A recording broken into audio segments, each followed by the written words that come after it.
We're excited and delighted to be joined by Vikings defensive back Josh Metellus. Oh, there's somebody dropping off something right now, so there you go. He's going to get himself a beanie. There you go. Josh, how you doing? I'm doing great. I'm happy to be here. Yeah, you look good, too. Thank you. Now, a lot of high spirits here. Christmas time. Yeah. Got to be a great time. Now, I want to clear something up before we even start. Right away, we got to set the record straight. I'm not like a lot of those media guys you talk to that are just kind of over the hill and overweight. I played the game before. No, I did. And I played both sides of the ball. You can be overweight and play the game. Well, you can. We've seen that on both offensive and defensive lines. I was a fierce pass rushing, rocket Gibraltar run stopping defensive lineman and a precise route running, sure-handed pass catching tight end. I played both sides of the ball.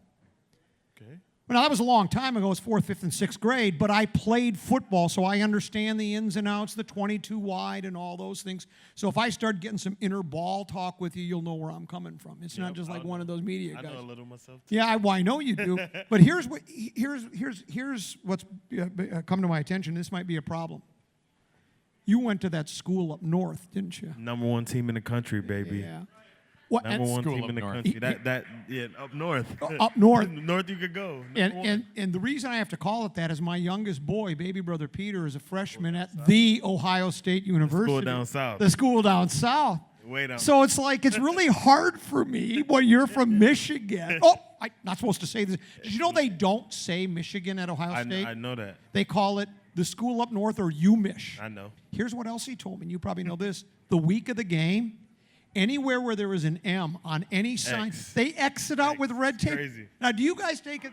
I know you take it Yeah, seriously in we UMich. we take it that serious as well. Do you X out like the O's or the we don't S's? actually- No, you don't That's take it. their thing. We can't steal it. Yeah, you can't steal their They'll thing. Kinda, they'll kind of make fun of us for trying to steal their thing. But so we team down south. We don't say their name. We have pictures up everywhere from the time off-season training starts. We're already game planning for the game, thinking about the game. It means a lot. Well, it's everything, right? I mean, again, and you're both so dominant in the Big Ten. You generally win most of your Big Ten games. It always just comes down to that last game of the season. And as we saw, it meant the difference between getting to the national championship playoff or not. Yep. You can't win. You can't lose late, especially in college football. Seen that with Georgia. Seen that with a couple teams. And it's definitely the case with Michigan and the team down south because play on Thanksgiving weekend. So it's definitely late in the college football season. You were recruited by a handful of other schools too, right? Yeah, I was. But Michigan was my biggest offer, I would say. Yeah. Well, heck, you're one of the best teams historically in the country. You enjoyed your experience there, right? Yeah, it was a great experience. I'm from Miami, so it was definitely different for me. But I got acclimated pretty well, and it's kind of, it kind of helped me out for being in Minnesota. Hopefully my whole career, but it kind of helped the transition from being a Miami kid now to living in Minnesota almost full time. So definitely enjoyed my time at Michigan. You were drafted in the sixth round draft pick. Sixth round. And then in your rookie year, you went to the practice squad, but then got called back up to the regular roster. And it's really been this year where you really started to make an impact, correct? I mean, your numbers, I was looking at them earlier. You've really stepped up your game. I mean, you found a place in this defense. Yeah, previously it was a lot of my work was done on special teams. Right. A lot of that stuff goes unnoticed to the public eye. Unless you're, in there Monday watching the film, you don't really know what you do because besides making the tackle, the other stuff doesn't show up on the stat sheet. But, this year I definitely, I would say, made a statement in terms of the type of player I want to be in this league and the type of player I'm going to become. Yeah, you rarely come off the field, right? You're almost out there for every single snap, which is high praise for what you're doing. When did you know, or like B-Flow comes in, you got a new defensive coordinator. Was part of it because of the way his defensive scheme works? Is that why you were able to shine? Is that part of it? What is it, do you think, that made you take that next step and get to where you are now? Yeah, a big part of it was B-Flow and his scheme. He's done a 3-safety type of scheme in the past at the Dolphins. But I think, just the trust in him of, me being able to get things done. A lot of it has to do with my DB coach, who was here. He was the DB coach that drafted me. So he pretty much knew the type of player I was in and out. So he was able to, tell Flo what kind of player I was, what kind of player I've become over the years. What can I do for the defense? And the more he just see me play, the more he trusted me. And I didn't really know what my role was gonna look like until week 1 Tampa Bay, because obviously through the preseason, this defense is new. It's not something that's really been done before, so we didn't want to really show too much. So we had to pretty much keep everything under the wraps. And I didn't get a good sense of what my role was. I guess they probably did in their coaches meetings, but I'm a player. All I do is play. So I didn't know what I was doing until week 1 Tampa Bay, and obviously. I think it's been great. Especially this is the player I wanted. I wanted to be a starter in this league. I wanted to play. Well, you were pleased with your role, but were you kind of surprised that you were given that much responsibility right out of the gate? I wouldn't say I was surprised, because I obviously I expected it. I strive for it. That's what. This is my contract year. I thought if it would be any year for me to make the jump, this was the year it had to be. So, I definitely my main goal in the season, in the off season, was to start. So I was going to find my way on the field some way, somehow. I'm more surprised to see the type of role I'm playing and where I'm playing, because I'm listed as a safety, but I barely play safety all year. I probably played less than 50 snaps of just true safety in this defense. So I would say it's definitely just surprising to see my role, but I expected to be impactful player on defense. Our guest is Viking defensive back Josh Metellus. I'm guessing throughout your career, mentally, there's probably been some uncertainty, right? You get drafted in the 6th round. There's no slam dunk. You're making a team. You made the practice squad. Even I know you've been kind of moving all around the field, but they draft a safety in the 1st round last year. Usually those guys are given a lot more rope than a guy like you. Do you finally feel comfortable, or do you still kind of have that mindset of I got to keep playing for everything to make sure I can earn and keep moving forward? Yeah, I would say it's a little bit more comfort in the fact that knowing that I got an extension. I'm making my mark. I'm putting out good tape of the type of player I want to be in this league. But I think that hunger that you talk about that mentality of not knowing. And, always being on the fighting side, being that 53rd to 54th guy, on the team, not knowing if you could get cut or if you're going to make the team. But I think, just being drafted and getting cut, that just built a lot of hunger in me. I have goals in my head of, the player I want to be once I'm done playing football. And a lot of it is, being on the field. So, I've always strived to, be in this position.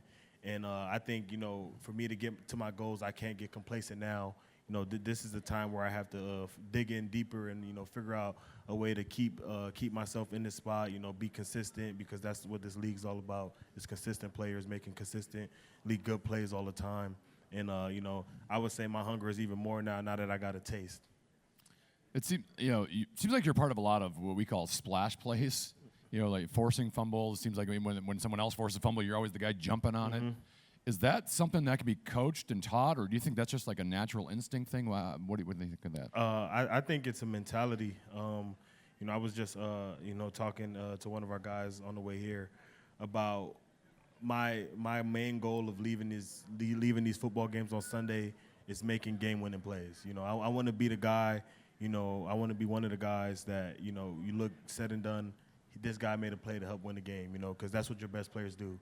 And, I think that's just my mentality. So, when a situation arises and I have the opportunity to make a game-changing play, I'm just more, I'm more intent to do it. It's in the back of my head. It bleeds out of me in a way. I live and breathe thinking game-changing plays. I just want to do whatever I can to help the team win. And that is making splash plays. I've been watching Vikings football for pretty near 60 years. I thought last year might have been one of the most exciting years the Vikings ever had. Ended up not being one of the most successful. You got bounced in the first round of the playoffs, but 13-4, 11 one-score victories, 8 fourth-quarter comebacks to get to 13-4. So you come into this year, and I know back in 2009 and 2010 when the Vikings went 12-4, got beat in the NFC Championship game, they called 2010 the unfinished business year. Did you sort of feel that way as far as you got last year, 13-4, get dumped in the first round of the playoffs? Was the whole kind of feeling there we need to get back there and take it another step, right? 100%. I would say, even we won 13 games last year, but we only have 6 wins this year. But these wins feel a lot better, in the locker room than going in the games last year where we were losing the majority of the game, and we found a way to win in the last couple minutes. It didn't feel as dominant as it should be, and it definitely hurt us, in the playoff game. But this year, it's just we aren't winning as many games, but it's just a different feel in the locker room of the type of team we know we can be and the type of football we know we can play. And it's going to matter a lot in these next 5 weeks. Well, it's interesting because you got off to the 0-3, 1-4, not a very good start. I'm not sure. I know everybody in the locker room, they always say we never gave up, we never quit, but there has to be some doubts that creep in that. What's happening here? Were there any of those kind of doubts in your mind at all? No, I think, a lot of the things that happened to us, we did to ourselves. So, that's things that can be fixed. A lot of the turnovers, or just on defensively, just, the little mistakes here and there, those are all things that we knew we can fix. And, that's why it was always the trust in our building, the trust in our facility that we were going to get the job done when it mattered. And, it matters now. And, we've been through that adversity. We've been through the up and downs of having to, fight through things and having to keep the team together and bond tighter through adversity. And I think this is the time where it matters the most, and this is the time where this team is going to show their best. Well, when you lost Kirk, that must have been devastating at the time that it happened because, again, he's a proven quarterback, and even though you brought Dobbs in and we've seen some nice things, it's hard to replace a guy like Cousins, so I'm sure there was some – were there any doubts there that, can we rally around another guy? It wasn't, doubt. I think it was more just our leader was gone. It was a guy I've never played a game without Kirk up until the first game after he went out. You got, especially it being a couple weeks after JJ go down, then you're like, all right, our quarterback goes down. It was just more of like who's going to fill that leadership role. How we're going to band together, and Kirk was our guy. He was the forefront of the whole ship. So to see him go down, it just hurt more internally. I think this is the National Football League. You're going to find good players. We have good players, especially at that position. That can get the job done. So I think it wasn't more of that. It was just more of just losing your brother. Sure. Are you a Vegas guy? Are you someone who's going to be distracted when you go? No, I'm not a Vegas guy. I've been to Vegas maybe once, I think last year. Last year was my first time going to Vegas when we played in the preseason game. Not a big Vegas guy, but I will be this weekend because we need to win. So whatever energy I need, out there, I'm going to get it because, we need to win back. Well, yeah, there's a sense of urgency. You're 3 back in the division, Yep. so it's not impossible to win the division, but certainly you're right in the thick of the wild card, and now Green Bay is playing better, and they're at 6-6, and the Rams got to 6. There's a lot of people struggling. 1 or 2 more losses could be the end of the season. You don't necessarily have to win all 5, but probably pretty close. Yeah, right now it's a 1-0 mentality. And in our eyes, we definitely have to win this one because it's the next one. And these 5 games are all we're guaranteed. So, our best effort is going to be to win these 5. What are you doing out here today here at Scheels? Toys for Tots. Spreading the holiday spirit. This is something that is very special to me because years ago I was a kid in the same situation, getting blessed, by great people to just come out here and get things that made me happy and enjoy time with my mom, who was a single mom as well with 4 kids. So I definitely know how it goes, and I'm just excited to be here and spread some holiday spirit. Well, we appreciate you coming by, and best of luck to you the rest of the season. Thank you, guys. And I've been doing very well this year, so congratulations. Thank you. That's Josh Metellus of the Vikings. We appreciate him dropping by here today. Let's take a break. We're at Scheels, is broadcasting live for Toys for Tots.